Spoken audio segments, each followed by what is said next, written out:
షాబాద్ సామూహిక హత్యల కేసులో నిందితుడు రాజ్ కుమార్ కు సంబంధించిన కీలక విషయాలు పోలీసులు వెలుగులోకి తెచ్చారు. హత్యలకు ఒక రోజు ముందు అతడు తన మొబైల్ ఫోన్లో సెల్ఫీ వీడియో రికార్డు చేసినట్లు గుర్తించారు. ఆ వీడియోలో తాను ప్రేమించిన యువతి, ఆమె కుటుంబం తనను మోసం చేసిందని, తనపై కేసులు పెట్టి అన్ని విధాలా నష్టపరిచారని, అందుకే వారిని చంపాలనే నిర్ణయానికి వచ్చినట్లు చెప్పినట్లు పోలీసులు వెల్లడించారు. డబ్బంతా కోల్పోయి అప్పులు పాలయ్యానని, జీవితంపై విరక్తి కలిగిందని కూడా అతడు వీడియోలో పేర్కొన్నాడు.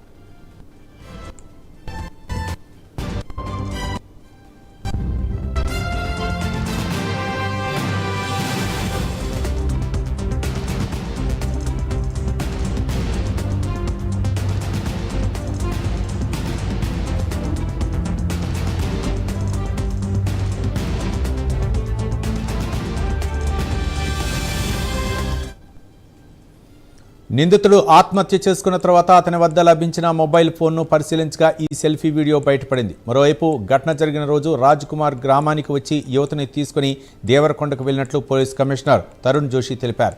రాజ్ కుమార్ మృతదేహం కొత్తూరు సమీపంలోని పింజర్ల వద్ద లభించింది. మృతదేహం పక్కనే విషం బాటిల్ కనిపించడంతో పోలీసులు పట్టుకునే అవకాశం ఉండటంతో అతడు ఆత్మహత్యకు పాల్పడి ఉండవచ్చునని పోలీసులు భావిస్తున్నారు. ఈ కేసుకు సంబంధించిన పూర్తి వివరాలపై దర్యాప్తు కొనసాగుతోంది.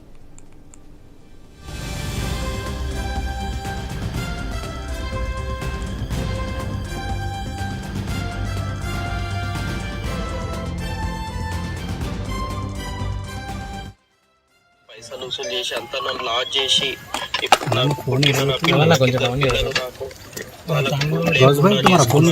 చేతులారా నేను అమ్మాయిని నమ్మి నేను అసలు భూమి లేకుండా ఏది లేకుండా అప్పుల పాలయ్యి వాళ్ళని నమ్మి అది చేసుకున్నా. లాస్ట్కి నా మీద కేసు పెట్టి నన్ను జైలుకు పంపాలని చూస్తారు. దాంతో నన్ను ఇంత మోసం చేసినందుకు అక్షయ్ నా దగ్గర పైసలు వసూలు చేసి అంతా నన్ను లాజ్ చేసి ఇప్పుడు నాకు పుట్టిన నా పిల్లలు నాకు వాళ్ళ చేతులారా నేను అమ్మాయిని నమ్మి నేను అసలు భూమి లేకుండా ఏది లేకుండా అప్పుల పాలయ్యి వాళ్ళని నమ్మి అది చేసుకున్నా. లాస్ట్కి నా మీద కేసు పెట్టి నన్ను జైలుకు పంపాలని చూస్తారు. దాంతో నన్ను ఇంత మోసం చేసినందుకు అక్షయ్ నా దగ్గర పైసలు వసూలు చేసి అంతా నన్ను లాజ్ చేసి ఇప్పుడు నాకు పుట్టిన నా పిల్లలు నాకు వాళ్ళ చేతులారా నేను అమ్మాయిని నమ్మి నేను అసలు భూమి లేకుండా ఏది లేకుండా అప్పుల పాలయ్యి వాళ్ళని నమ్మి అది చేసుకున్నా. లాస్ట్కి నా మీద కేసు పెట్టి నన్ను జైలుకు పంపాలని చూస్తారు. దాంతో నన్ను ఇంత మోసం చేసినందుకు అక్షయ్ నా దగ్గర పైసలు వసూలు చేసి అంతా నన్ను లాజ్ చేసి ఇప్పుడు నాకు పుట్టిన నా పిల్లలు నాకు వాళ్ళ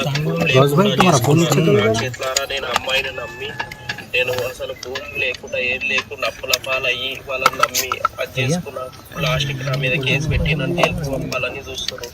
దాంతో నన్ను ఇంత మోసం చేసినందుకు అక్షయ్ నా దగ్గర పైసలు వసూలు చేసి అంతా నన్ను లాజ్ చేసి ఇప్పుడు నాకు పుట్టిన నా పిల్లలు నాకు వాళ్ళ షాబాద్ సామూహిక హత్యల కేసులో నిందితుడు రాజ్ కుమార్ కు సంబంధించిన కీలక విషయాలను పోలీసులు వెలుగులోకి తెచ్చారు. హత్యలకు ఒక రోజు ముందు అతడు తన మొబైల్ ఫోన్లో సెల్ఫీ వీడియో రికార్డు చేసినట్లు గుర్తించారు. ఆ వీడియోలో తాను ప్రేమించిన యువతి, ఆమె కుటుంబం తనను మోసం చేసిందని, తనపై కేసులు పెట్టి అన్ని విధాలా నష్టపరిచిందని, అందుకే వారిని చంపాలనే నిర్ణయానికి వచ్చారని చెప్పినట్లు పోలీసులు వెల్లడించారు. డబ్బంతా కోల్పోయి అప్పులు పాలయ్యానని, జీవితంపై విరక్తి కలిగిందని కూడా అతడు వీడియోలో పేర్కొన్నాడు. వీళ్ళు ఇద్దరు ప్రముఖ